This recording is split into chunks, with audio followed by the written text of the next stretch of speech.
안녕하세요. 저는 원수와 제대로 복수전을 치른 40대 여자입니다. 질긴 악연의 이야기를 몇 자 적어보도록 하겠습니다. 재밌게 들어주시면 큰 복 받으실 거예요. 저는 어릴 적부터 조금 외롭게 자랐어요. 아빠는 제가 갓난아기 때 돌아가셨고 엄마와 둘이 살았는데 매일 밖에서 일하시느라 저는 놀이방이나 어린이집에서 가장 늦게까지 시간을 보내다가 집으로 돌아갔죠. 학교 생활할 때는 더 했던 것 같아요. 초등학교 시절에는 방과 후 수업을 신청해서 오후 5시가 되어야 집에 올 수 있었습니다. 엄마가 바쁘고 저를 케어할 시간이 없으니 그랬던 것이니 그런 거라 생각하고 이해했던 것 같아요. 이어지는 중고등학교 시절에도 엄마는 늘 바쁘게 일만 하셨습니다. 대학에 가고 독립을 하며 스스로 생활비와 등록금을 벌면서 바쁘게 살아보니 엄마가 그동안 왜 그렇게 시간에 쫓겨가면서까지 일하셨는지 조금은 알 것도 같았습니다. 세월이 조금 흘러 제가 취직을 하면서 엄마와 만나는 날은 두세 달에 한 번밖에 없었어요. 저는 자립심이 저절로 생긴 케이스여서 외롭거나 힘들진 않았답니다. 몇 년 후 엄마는 고생하면서 모은 돈으로 식당을 차리셨고 저를 그곳에 초대하셨습니다. 엄마, 그동안 고생 그렇게 하시더니 이렇게 큰 식당 차리신 거야? 엄청 크고 좋다.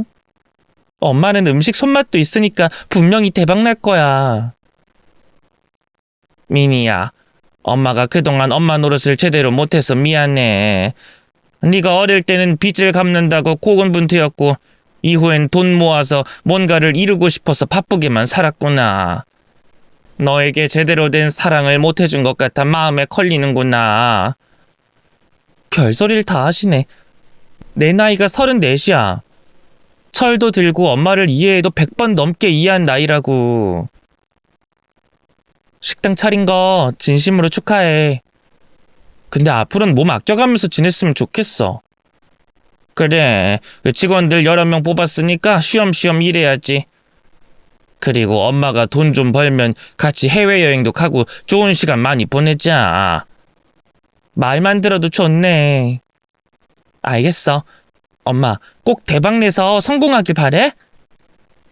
엄마는 돈을 모으기 시작한 이유가 나중에 저에게 물려주고 싶어서였는데 제가 앞가림도 제대로 하고 있고 스스로 잘 살 수 있으니 엄마를 위해 돈을 써보라고 권유해서 이런 날이 오게 됐답니다.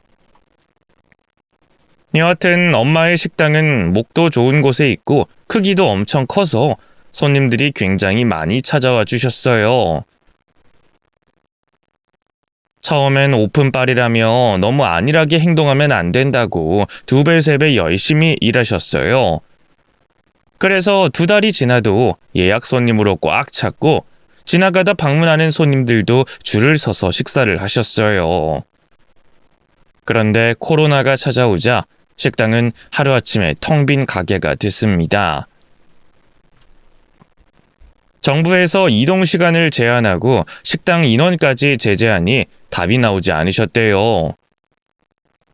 매일 나가는 월세와 인건비를 감당하지 못해 결국 4개월 뒤에 문을 닫게 됐습니다. 엄마는 큰 식당을 차릴 때 빚을 크게 얻어서 그 돈을 다른 일을 해서 갚아야만 했죠. 저는 엄마가 너무 딱하고 안쓰러워서 일단 집을 팔고 제 집으로 모셨습니다. 엄마, 잘 오셨어. 코로나로 많은 사람들이 쪽박을 쳤어.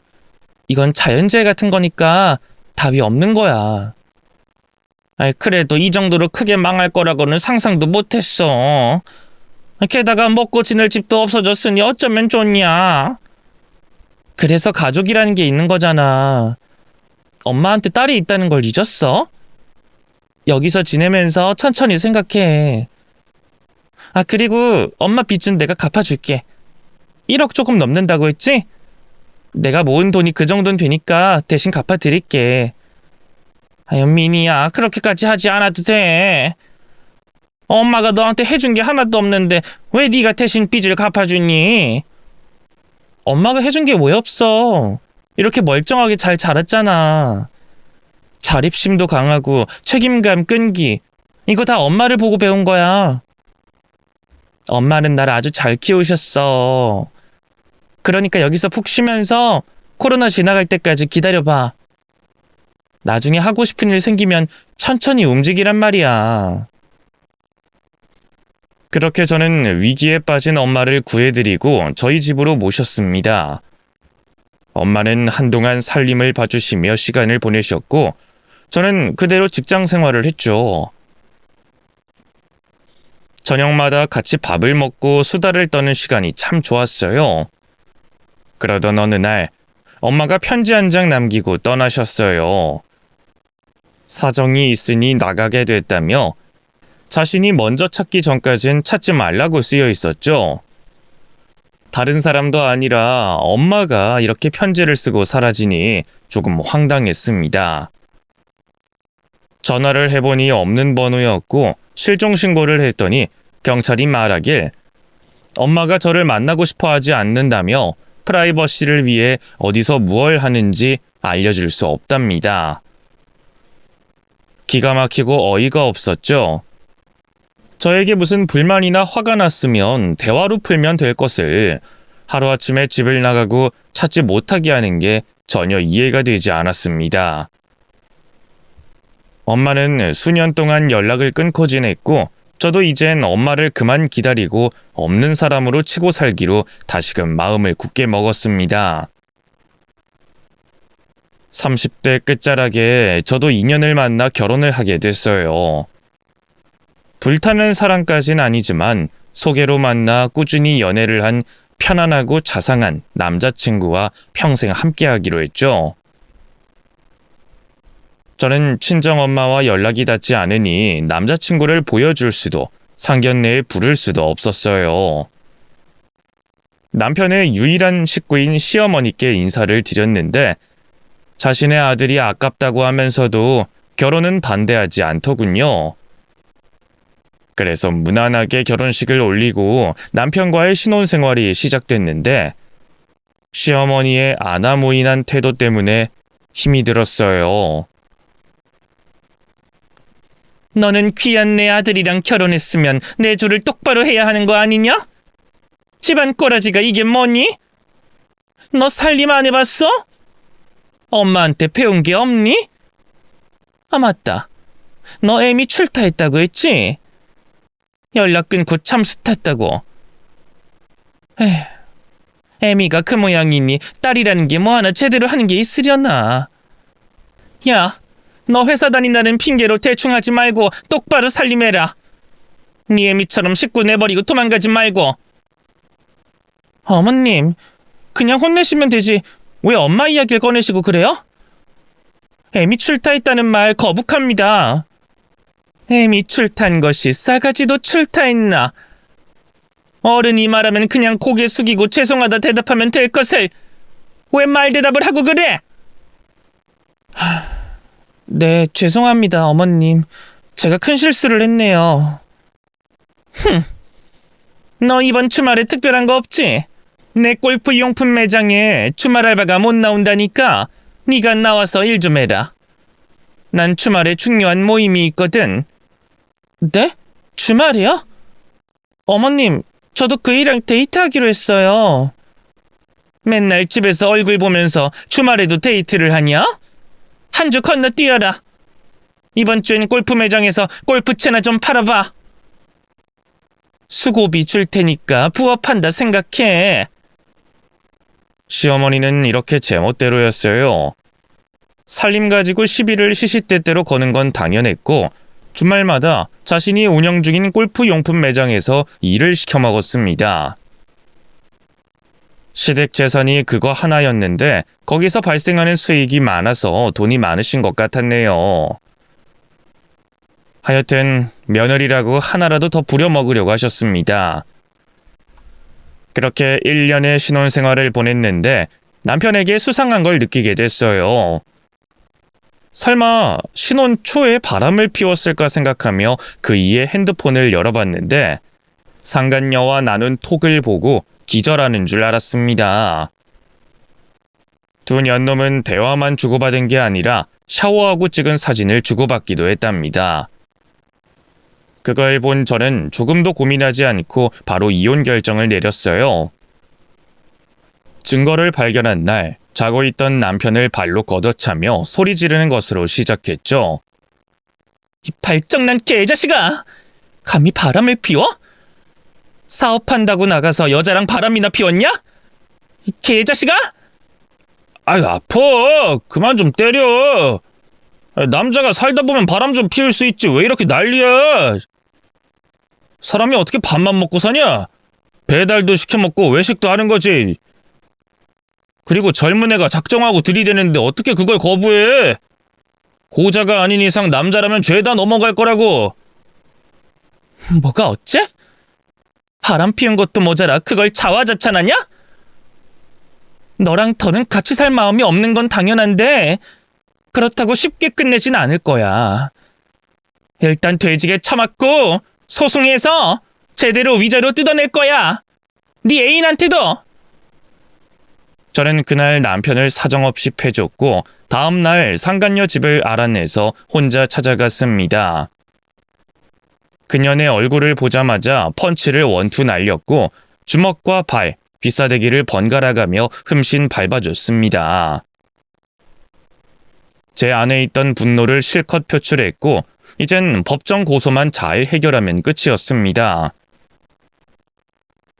남편의 집에서 나와 전셋집을 마련했고 제 모든 살림을 뺏어 옮겼어요. 그리고 시댁이 해준 비싼 김치냉장고와 안마의자를 가져오려고 사다리차와 용달차를 불렀습니다. 제가 준 걸 다 가져올 셈이었죠. 이윽고 사다리를 올리고 시댁 안으로 들어갔습니다. 그런데 시어머니는 가사 도우미한테 성질을 내고 있었어요. 이 망할려나. 가진 거 없이 산다고 감히 내 큰 반지를 훔쳐가? 당장 내놔! 아이 사모님, 전 진짜로 손도 대지 않았어요. 믿어주세요. 내가 니들 같은 종자를 모를 것 같아? 천박하게 없이 사는 니년이 분명히 내 물건을 훔쳤을 거야. 당장 입고 있는 옷 다 벗어봐. 아유 사모님, 저 정말 억울해요. 전 도둑질하지 않았어요. 시어머니에게 도둑으로 몰려서 혼나고 있는 가정부는 바로 친정엄마였습니다. 저와 연락이 끊긴 지 5년 만에 이런 식으로 마주하게 될 거라고는 상상도 못했답니다. 저는 지금 상황에서 엄마한테 과거를 따지는 것보다 시어머니한테서 구해내야 하는 게 먼저라는 생각에 바로 목소리를 높였습니다. 어머님, 지금 뭐 하시는 거예요? 왜 죄 없는 사람 붙잡고 옷을 벗으라고 해요? 어머님이 보셨어요? 우리 엄마가 금반지 훔치는 거 보셨냐고요? 뭐? 우리 엄마? 너 지금 이 아줌마한테 엄마라고 했냐? 그럼 연락 끊고 출타한 애미년이 바로 인연인 거야? 정말 기가 막히네. 천박한 게 닮았다고 생각이 들었는데 인연이 애미였어? 이제 보니 그 어미의 그 딸이네. 말 조심하세요. 어머님은 입이 그렇게 더러워서 어떻게 장사를 해요? 골프 매장에 오는 손님들한테도 그러세요? 인연이 내 아들이랑 이혼한다더니 제대로 돌았구나. 감히 나한테 대들어? 그 골프 용품 매장에 오는 손님들은 하나같이 대단한 사람들만 와. 너나 네 애미같이 천박하고 무식한 도둑년들은 들어오지도 않는다고. 마침 네 년이 잘 왔다. 네 애미가 내 금반지 훔쳐갔으니 빨리 뒤져서 찾았네. 그러지 않으면 경찰 부를 거야. 저는 그 말을 듣고 5년 만에 만나게 된 엄마에게 말을 건넸습니다. 엄마, 금반지 훔쳤어? 아니. 미니야, 오늘 이렇게 널 만난 게 부끄럽지만 난 절대 남의 물건에 손을 댄 적이 없다. 내가 미쳤다고 도둑질을 하겠어?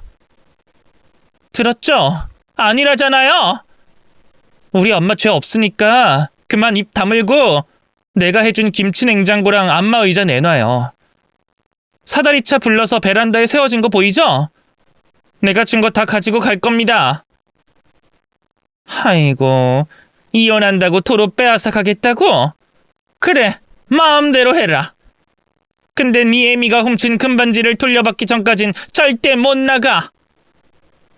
아니라고 하는 거 못 들었어요? 어머님, 나랑 방에 들어가 봐요. 같이 찾아보고 나서 없으면 경찰에 신고하자고요. 내가 다 찾아봤다고 몇 번을 말하냐? 좋아. 한 번 더 찾아봐서 없으면 네 애민 철창행인 줄 알아. 그래서 저와 시어머니는 안방 화장대와 서랍을 뒤적거렸습니다. 그런데 시어머니가 찾던 금반지는 세 번째 서랍 반지함에 고스란히 보관돼 있었어요.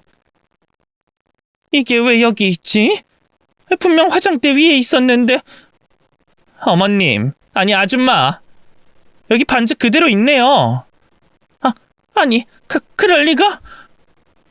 이제 저희 엄마한테 사과하시죠. 더러운 꼴 보기 싫으시면. 뭐? 사과? 참나, 사람이 살다 보면 실수할 수 있는 거지. 겨우 이런 일로 사과를 하라고? 가정문화에서 연명하는 천박한 년한테 사과할 마음 없다. 냉장고랑 안마 의자나 가지고 꺼져라. 이 여자가 미쳤나? 사람을 도둑으로 몰았으면 당연히 사과를 해야지. 너 막 나가는구나? 내 아들하고 이혼한다고 반말에 막말까지 해? 하긴 천박한 애미년한테 뭘 배웠겠어. 야, 시끄럽게 하지 말고 당장 내 집에서 나가. 야, 당장 우리 엄마한테 사과해. 그전엔 절대 못 나가. 이게 진짜 미쳤구나. 이런 걸 며느리로 들인 내가 죄인이지. 너 쓴맛 보기 싫으면 아가리 타물고 조용히 나가. 쓴맛?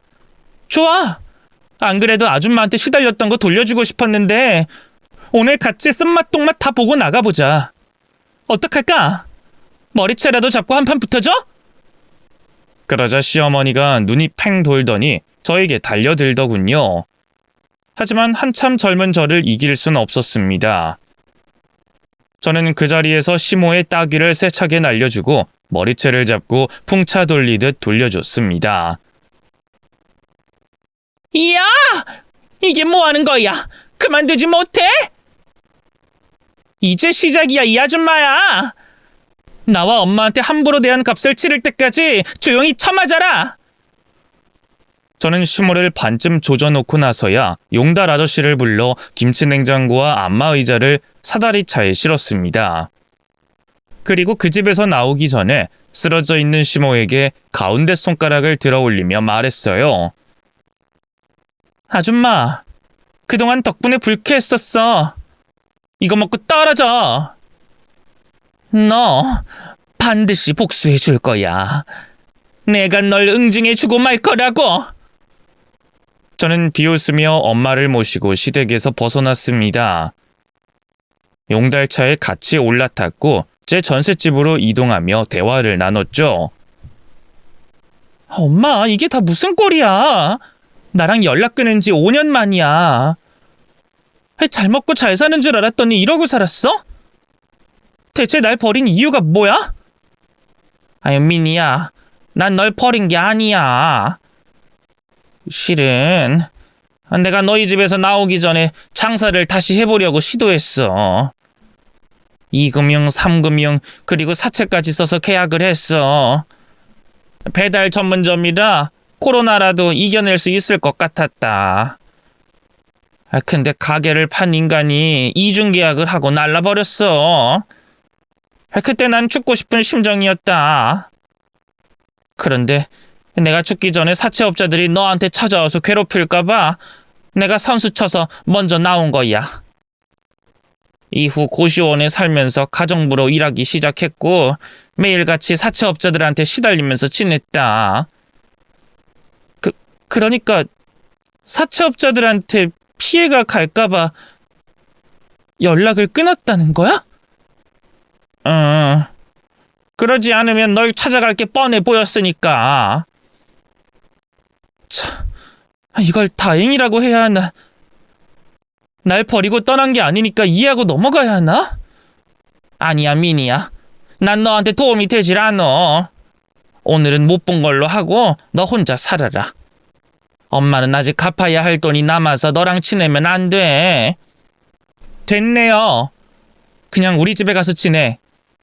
고시원 거기 불편하잖아. 빚이 얼마나 남았는데? 거의 다 갚고 3천만 원 정도 남았어. 근데 너한테 손 벌리진 않을 거다.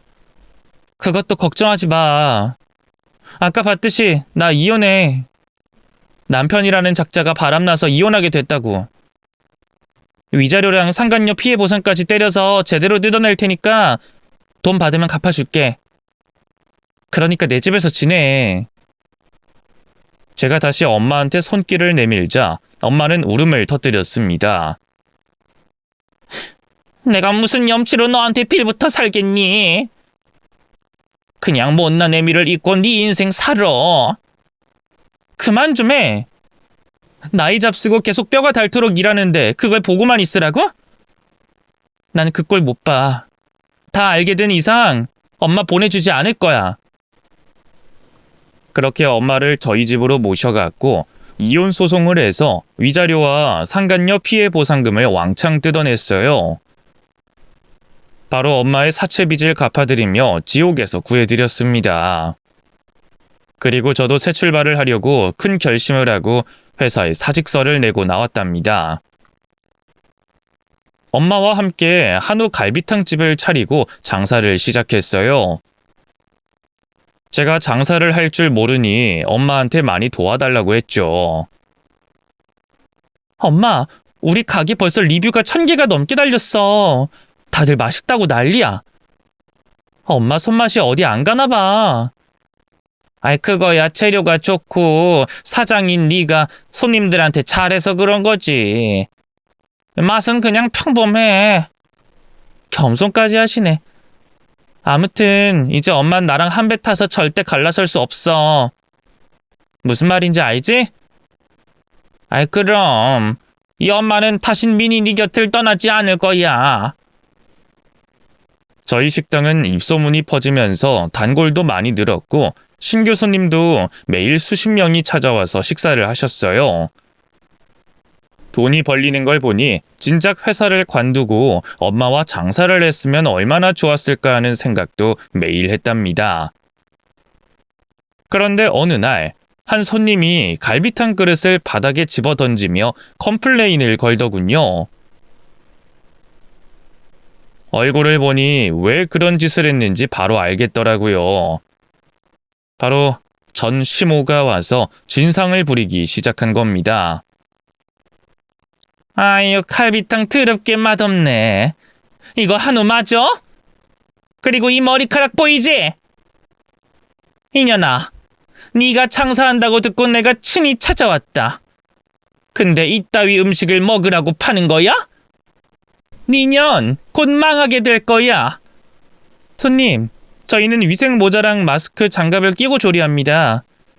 그리고 이 머리카락은 파마머리인 걸 보니 손님의 머리카락 같은데요. 이년이 돌았나? 너 지금 손님한테 잘못 떠넘기는 거냐? 어머님, 여기 찾아온 이유가 뭐예요? 한판 붙어보려고 온 거면 이따 밤에 오세요. 실컷 붙어드릴 테니까. 왜? 또 두들겨 패려고? 야, 이년아. 내가 천박한 너희 모녀를 가만둘 줄 알았니? 내가 당한 것도 승질나고 내 아들한테 뜯어낸 위자료가 아까워서 복수하겠다고 통보하러 온 거야.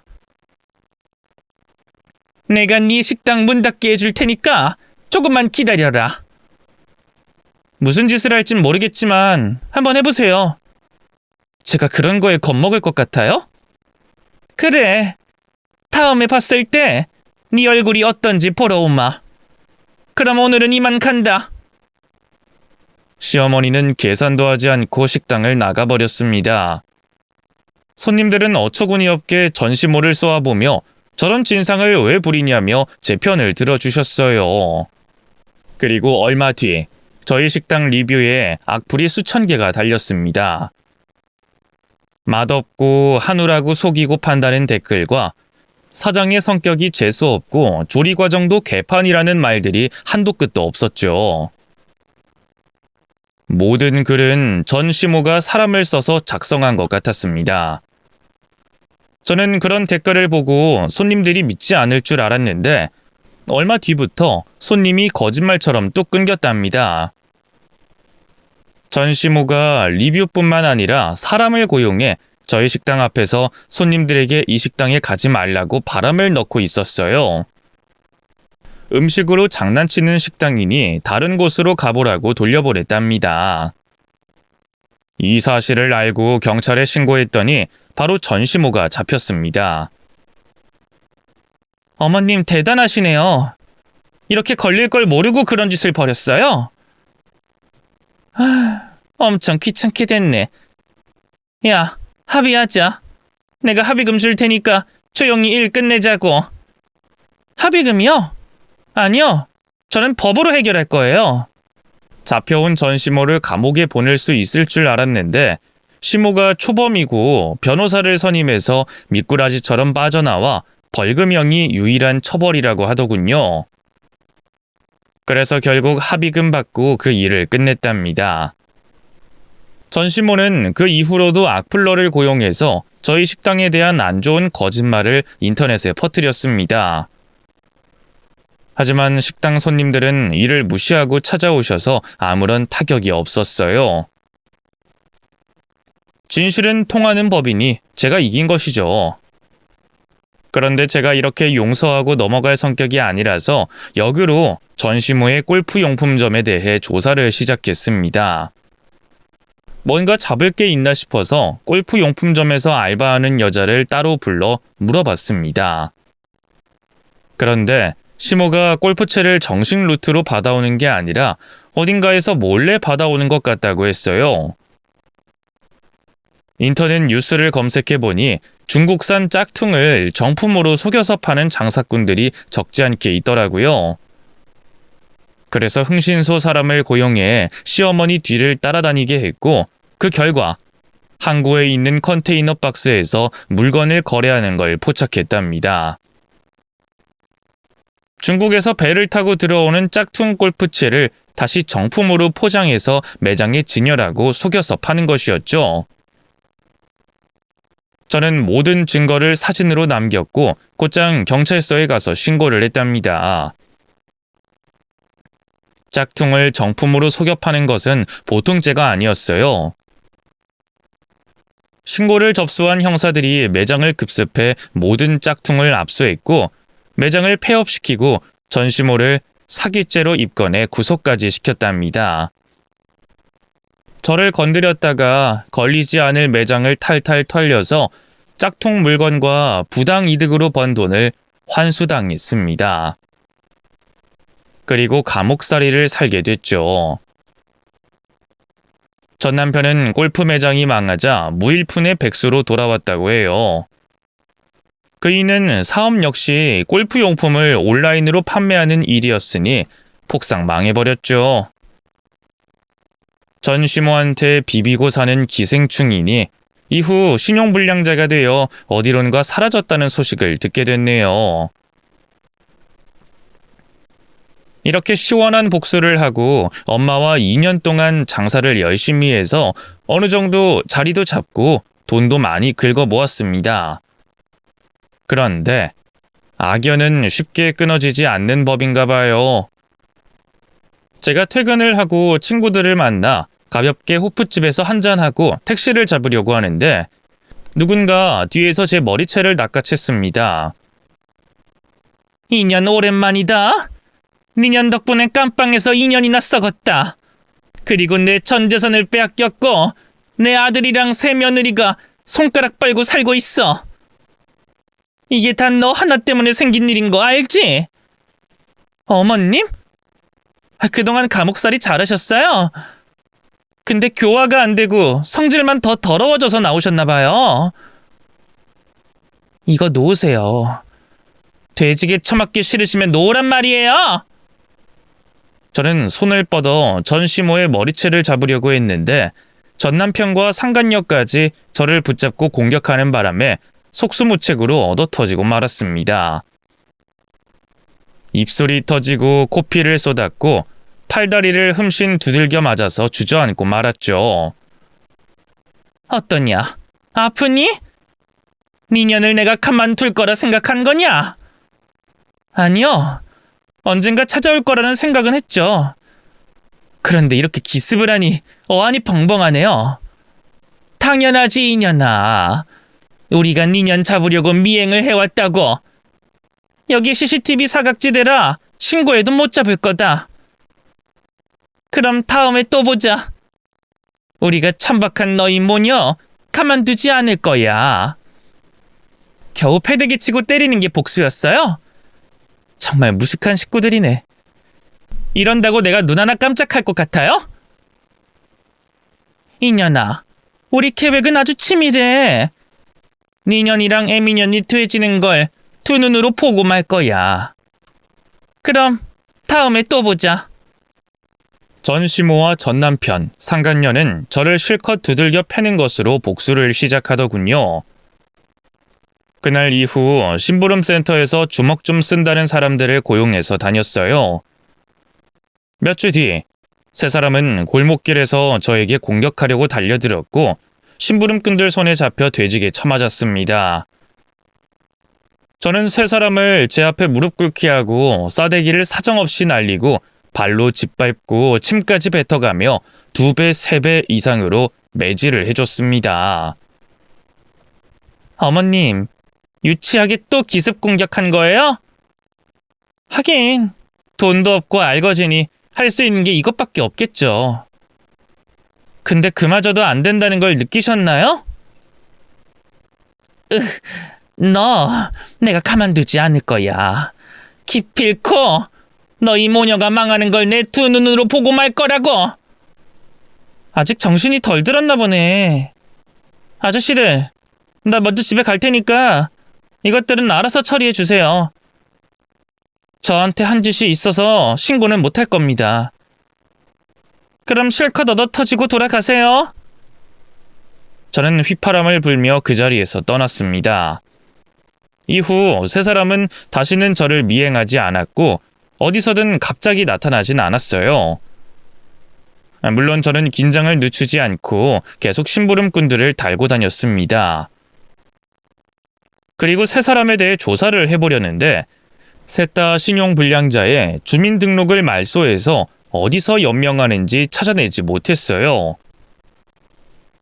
반년 정도 조용했는데 어느 날 시끄러운 사건이 또 생겼습니다.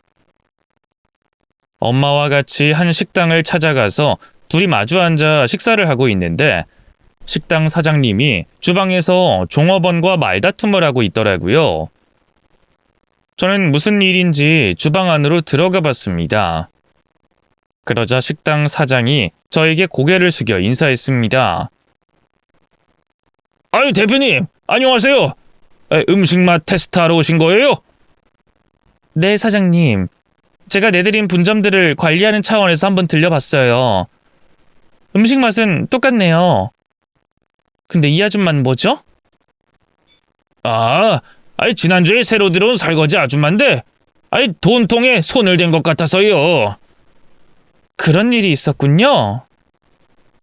어머님, 일하고 살고 있었어요? 돈통에 손을 댄 종업원은 다름 아닌 전시모였습니다. 아니, 네가 어떻게 여길? 그야 제가 한우국밥 대표니까요. 어머님, 제 식당이 어딘지 알고 있지 않았어요? 간판이 똑같은데 왜 여길 취직한 거예요? 뭐? 여기가 네 분점이었다고? 이런 젠장! 어떻게 내가 그걸 모르고 취직을 한 거지? 그놈의 감옥 때문에 정신이 온전치가 않아. 진짜 역같구만. 지금 욕할 때가 아닌 것 같은데. 돈통에서 얼마나 훔치셨어요? 사장님, 경찰 불러서 CCTV 일주일치 다 뒤져보도록 하죠. 그래서 경찰관들이 식당에 들어와 일주일간의 영상을 살펴봤는데 전시모가 5만 원짜리 지폐를 수시로 꺼내서 주머니에 넣은 게 포착됐습니다. 결국 절도죄로 잡혀가서 다시 감옥살이를 하게 될 위기에 처했죠. 이에 전시모는 바로 저와 분점 사장 앞에 무릎을 꿇고 빌기 시작했습니다. 사장님, 대표님, 제가 잘못했습니다. 두 분이 봐주시면 그냥 넘어갈 수 있잖아요. 제발요. 어머님, 그러게 왜 그랬어요? 오늘 일 말고도 저한테나 우리 엄마한테 잘못을 참 많이 하셨죠? 그리고 결국 이렇게 무릎 꿇고 비네요. 그럼 우리 엄마한테 금반지 훔쳐갔다고 의심하고 막말한 거 사과부터 해보세요. 엄마가 어떻게 하냐에 따라 달라질 테니까. 저희 엄마는 팔짱을 끼고 전시모를 내려다봤고 전시모는 울먹이며 두 손을 싹싹 빌었습니다. 사모님, 죄송했습니다. 2년 반이 지났나요? 아니면 더 지났나? 아무튼 그때 제가 금반지 도둑으로 몰아가서 정말 잘못했습니다. 그때 일을 사과드립니다. 아줌마, 그때랑 상황이 비슷하네요. 물론 나는 훔치지 않았고 당신은 훔쳤다는 다른 점이 있긴 하지만 사모님, 제가 이렇게 빌 테니 따님한테 말씀 좀 잘해주세요. 저 감옥에 다녀왔는데 또 들어갈 수 없어요. 그 차가운 바닥에서 지내는 거 지옥 같다고요. 화장실 옆에서 똥내 맡으며 살기 싫단 말이에요. 그게 다 뿌린 대로 거두는 겁니다. 아줌마, 그때는 짝퉁 사기로 들어갔다 왔으니 이번엔 도둑년으로 들어가세요. 별 2개 달게 된 걸 축하드립니다. 사모님, 제발 한 번만 봐주세요. 이렇게 빌게요. 며느라, 아니 대표님, 이 늙고 힘없고 가난한 년 용서해 주세요. 지금 신용불량자의 돈이 너무 없어서 당장 잠잘 곳이 없어서 슬쩍 훔쳤어요. 불쌍한 년 살려준다고 생각하고 한 번만 봐주세요. 그러자 분점 사장님이 피식 웃더군요. 대표님, 이 아줌마 순 뻥쟁이네요. 잠잘 곳이 없다는 거 거짓말이에요. 매일 남자 돌아가면서 만나가지고 모텔에서 살다시피 한다니까요. 아우, 더러워. 늑다리들 꼬셔서 사기치려는 건가? 역시나 사람은 변하질 않네. 어머님, 아무래도 우리는 끝까지 악연으로 가야 될 팔짱가 봅니다. 그냥 감옥 가세요. 저랑 엄마한테 한 짓 용서도 못하겠고 이 식당 사장님도 용서를 못하시겠다네요. 자, 그럼 이야기 끝났으니 경찰 아저씨들, 이 아줌마 절도죄로 잡아가 주세요. 합의 따윈 없으니 엄벌에 처해주세요. 안 돼. 며느라, 한때 한 식구였는데 이렇게까지 해야겠니? 네가 내 인생 조져놓고 또 감옥에 보내는 건 너무한 거잖아. 내가 다 사과하고 앞으로는 피해가지 않게 닥치고 살 테니 한 번만 봐줘. 싫어. 그냥 감옥으로 꺼져버려. 이 망할려나. 내가 감옥 가기 전에 니년 족쳐버리겠어. 전시모가 벌떡 일어나 저에게 달려들자 친정엄마가 그년의 머리채를 잡고 다리를 걸어 넘어뜨렸습니다.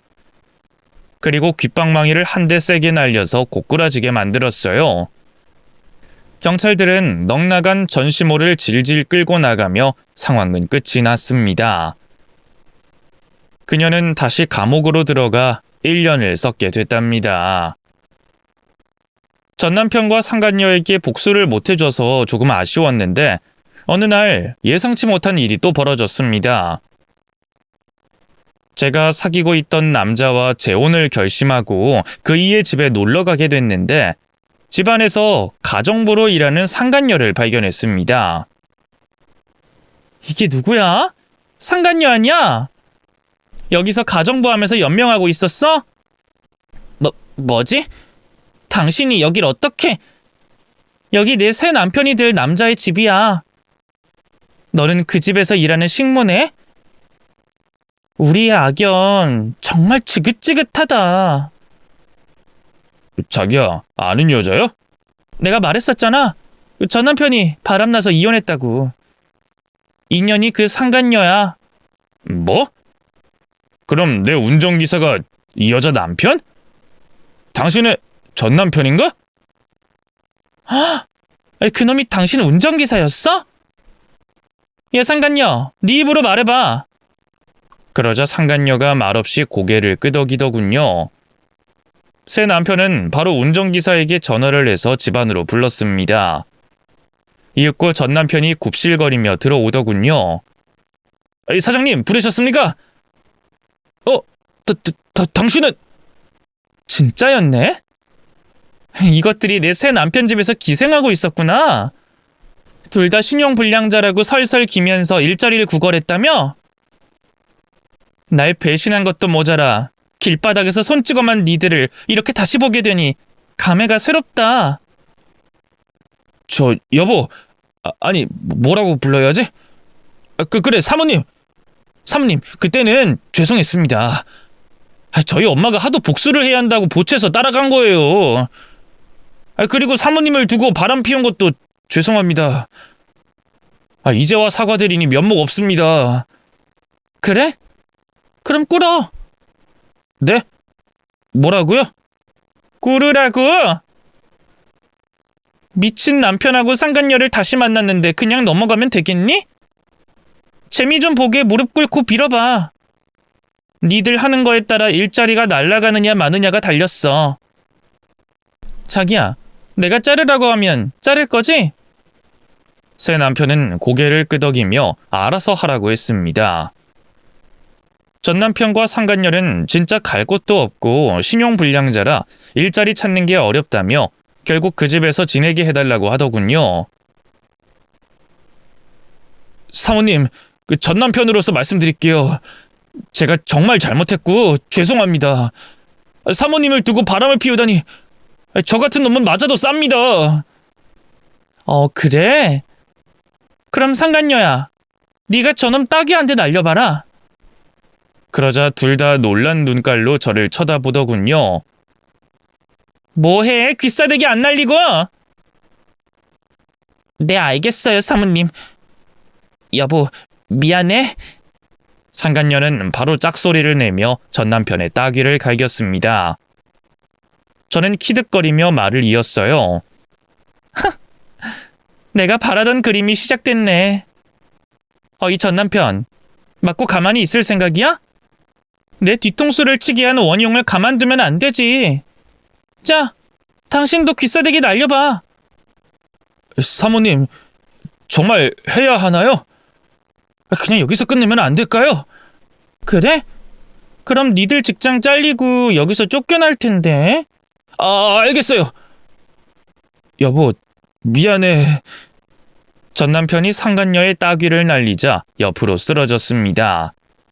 그래서 다시 따귀를 주고받으라고 명령했고 두 사람은 연신 서로의 싸대기를 날리며 눈물을 글썽였습니다.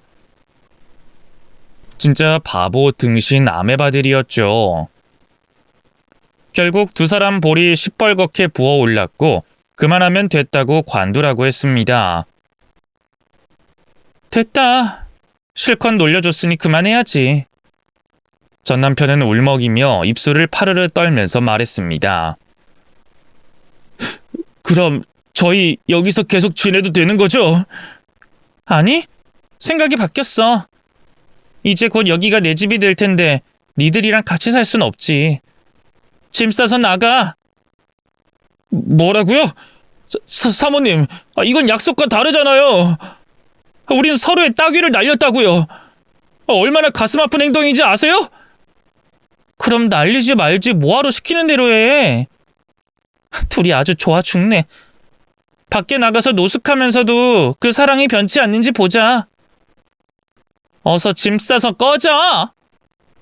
이 개같은 년아. 네 년이 감히 우릴 모욕하고 조롱해? 여기서 나가면 어차피 길바닥 등신으로 살게 될 텐데 그냥 여기서 끝장을 보자. 오늘 나 죽고 너 죽자고! 전 남편은 모든 걸 잃고 눈깔이 뒤집혀버리고 말았습니다. 벌떡 일어나 저에게 성큼 다가오는데 제 새 남편이 그의 울대를 빡 날렸더니 뒤로 쓰러져서 캑캑거리며 괴로워하더군요. 내 새 남편은 너랑 달리 아주 멋진 남자야. 사랑하는 여자를 구할 줄 알지. 너는 상간녀 좋다고 재혼했으면 끝까지 보듬어줘야 하는 거 아니냐? 근데 오늘 뺨따구를 사정없이 날렸네. 아, 이걸 우리 엄마도 봤어야 하는데 아깝다. 두 년놈은 덤벼봤자 소용이 없다는 걸 알고 짐을 싸서 그대로 퇴장했습니다. 아쉽게도 새 남편의 물건을 훔친 적이 없어 경찰을 부르진 못했네요. 이렇게 복수를 수없이 많이 하며 악연을 완전히 기억에서 지워버리기로 했죠. 저는 새 남편과 재혼해서 잘 살게 됐고 임신까지 했습니다. 그리고 친정엄마는 식당이 워낙 잘 돼서 아파트 한 채를 마련해 지내고 계셨죠. 저희 모녀는 매일 식당에서 만나 일을 함께하며 어릴 적 못했던 사랑을 매일 주고받았습니다.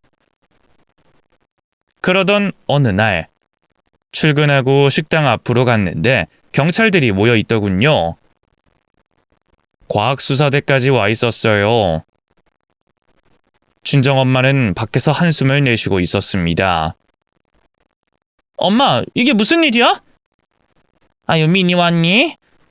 우리 가게에 누가 불을 질렀나 보다. 전부 다 탄 건 아니고 그 홀에 테이블이랑 천장까지 타다가 신고받고 소방차가 와서 불을 꺼트렸대. 뭐야? 누가 이런 짓을... 지금 조사하고 있으니까 곧 범인이 나오겠지. 손해가 막대하겠는데? 손님 받으려면 이거 다 원상복구해야 하잖아. 일단 보험이 있으니까 보상받고 범인 잡아서 처벌부터 하자. 누가 이런 짓을 한 건지 아니다. 대충 감이 오네. 내 전시모가 출소할 때가 됐지? 설마 그 여자가 또? 엄마, 이런 대범한 짓을 할 사람이 그 여자 말고 또 누가 있겠어. 그리고 우리에게 악연은 그 집 인간들 뿐이라고. 들어보니 그렇네. 우리한테 해코지할 사람은 그년이랑 자식들이 유일하지. 아무튼 결과가 금방 나올 테니 기다려보자. 형사들은 CCTV를 켜봤지만 모든 정보가 날아가 버려서 지문감식으로 범인을 색출해냈습니다. 예상대로 전시모와 전남편 그리고 상간녀가 셋이 일을 벌이고 도망갔더라고요. 수배를 내려 바로 세 사람을 추적했는데 이것들의 생활 흔적이 없어서 찾아내기 어려웠답니다. 핸드폰도 없고 집 주소도 없으니 잡아내기가 어려웠죠. 셋을 잡는 건 경찰에게 맡기고 저와 엄마는 식당을 리모델링 하는 데 힘을 쏟았습니다. 하루라도 빨리 영업을 재개하려고 많은 인부들을 불러 일을 진행했어요. 정확히 보름이 지나자 모든 게 원상복귀가 됐고 장사를 시작할 수 있었습니다. 다행히 손님들이 잊지 않고 찾아주셔서 매출이 이전만큼 쭉쭉 나왔죠. 한 달 동안 장사는 무사히 잘 해냈으나 전시모와 자식들은 잡히지 않았어요. 조금 걱정이 돼서 남편에게 경호원이라도 붙여달라고 했더니 그이가 이미 세 사람을 찾아달라고 흥신소에 의뢰를 했다네요. 그리고 거의 잡히기 일보 직전이라며 희소식을 전했습니다. 남편과 대화를 나누고 정확히 하루 만에 세 사람이 흥신소 사람들에게 붙잡혔다는 소식을 듣게 됐어요. 저와 남편 그리고 친정엄마는 셋이 잡혔다는 항구로 향했습니다. 들어보니 세 식구는 합법적인 일을 할 수도 없었고 돈도 별로 안 돼서 짝퉁을 떼어다가 보따리 장사를 한다고 했습니다. 그걸 속고 사는 사람들이 있어서 수요가 있었나 보더라고요. 아무튼 저희는 항구로 가서 그 세 사람 앞에 섰습니다. 이야, 어머님, 전 남편, 상간녀 셋은 우리랑 철천지 원수인가 보네. 어떻게 매번 서로 복수만 하면서 사는 걸까요?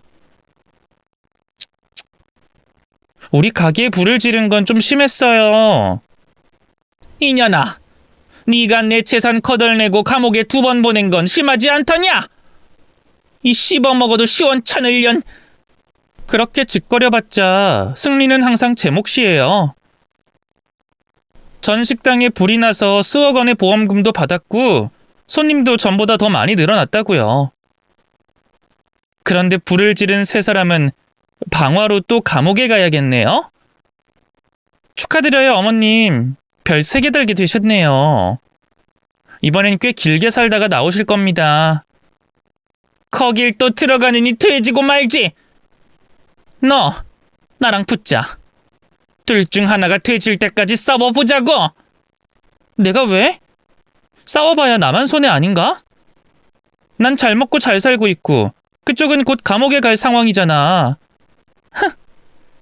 그러자 전 남편과 상간녀는 상황 파악을 하고 잘못을 인정하고 용서를 빌더군요. 이번에도 전시모가 시켜서 같이 했다며 자기들도 피해자라고 짓거렸습니다. 여보, 아니 사모님, 엄마가 시키는 대로 하면 우리 부부 먹고 살게 해주겠다고 해서 그런 거예요. 알다시피 우린 어디 가서 취직도 못하고 길바닥 인생으로 살아야 하잖아요. 엄마가 어디서 사기친 돈으로 우리한테 보금자리를 마련해 줬다고요. 그런 분의 말씀을 어떻게 거역하겠습니까? 뭐야? 네 애미가 사기를 쳐서 집을 마련해 줬다고? 그럼 별 하나 추가요. 사모님, 모든 건 엄마가 저지른 짓이니까 우리 부부는 보내줘요. 이렇게 빌 테니 제발 살려주세요. 누가 너희 잡아먹는데? 좋아. 그럼 딱 한 번 기회를 주지. 어머님한테도요. 저기 멀리 보이는 승합차 보이시죠? 저기까지 선착순으로 찍고 1등으로 돌아오는 사람 빼줄게요. 딱 한 사람만 봐주는 거예요. 제가 마지막 기회를 주겠다고 하니 3사람의 눈이 희번뜩 하더군요. 조금 전까지 상간녀와 같이 살려달라는 전 남편도 혼자 살아야겠는지 바로 달릴 자세를 취하더라고요. 전시모 역시 군말하지 않고 자세를 취했습니다. 너 이거 진짜지? 우리 놀리는 거 아니지? 제가 왜 놀리겠어요? 돌아오지 않고 도망가봤자 차로 따라가면 붙잡힐 테니 괜히 딴 생각하지 마세요. 자, 그럼 시작! 제가 뛰라고 외치자 3사람은 서로의 어깨를 밀치며 앞만 보고 달려갔습니다. 남자인 전 남편이 재빠르게 선두를 차지했고 곧 승합차 앞에 도착했답니다. 그런데 승합차 문이 열리며 기다리고 있던 형사들이 3명의 방화범을 잡았고 쇠고랑을 채웠습니다. 맞습니다. 제가 형사들이 번거롭지 않게 알아서 새 식구를 보내준 거예요. 쇠고랑을 찬 전시모는 제 이름을 외치며 가만두지 않겠다고 소리를 고래고래 질렀답니다. 이 육실하려나! 감히 또 우릴 농락해? 너 내가 깜빵에서 나오면 꼭 복수하고 말겠어! 어머님, 불 지른 건 처벌이 강하대요. 1, 2년 살다가 나오는 절도랑 사기랑은 차원이 다르답니다. 여하튼 남은 인생도 감옥에서 잘 지내시길 바래요. 그리고 전 남편아, 상간녀 버리고 열심히 달리는 걸 보니 아주 통쾌하더라. 그래도 죄를 지었으면 벌을 받아야지. 잘 가라 전 남편. 마지막으로 상간녀야, 너는 그냥 등신이야. 바보 등신. 이런 것들한테 이끌려 다니며 등신짓 한 거 후회하면서 살아라. 마지막으로 한마디 할게. 3사람 다음에 출소하면 복수하러 찾아와도 돼. 그런데 결과는 항상 내 승리니까 웬만하면 덤비지 않는 게 좋을 거야. 그럼 우린 그만 갈게. 이 나쁜 년, 우리 인생을 시궁창에 쳐박고 무사할 것 같냐? 내가 감옥에 가서 매일 저주를 퍼부을 거야. 천박한 니들 뭐냐? 사지가 썩어가며 돼지라고 고사를 지낼 거라고. 아이고 무서워라. 고사를 지내든 기도를 하든 마음대로 해. 우린 더 잘 먹고 잘 살 테니까. 그렇게 비웃어주고 세 사람이 형사들 승합차에 탑승하는 걸 보고 항구에서 떠났습니다. 제 복수전 정말 지독하지 않나요? 악연이 있으신 분들께 재미와 통쾌한 감정이 전달됐으면 좋겠네요. 저는 요즘 이 채널의 사연을 들으며 태교를 하고 있답니다. 저만큼이나 강한 아이가 태어났으면 하는 바람이에요. 그럼 제 이야기는 여기서 막을 내리겠습니다. 끝까지 경청해주신 분들께 감사드립니다. 모두 안녕히 계세요.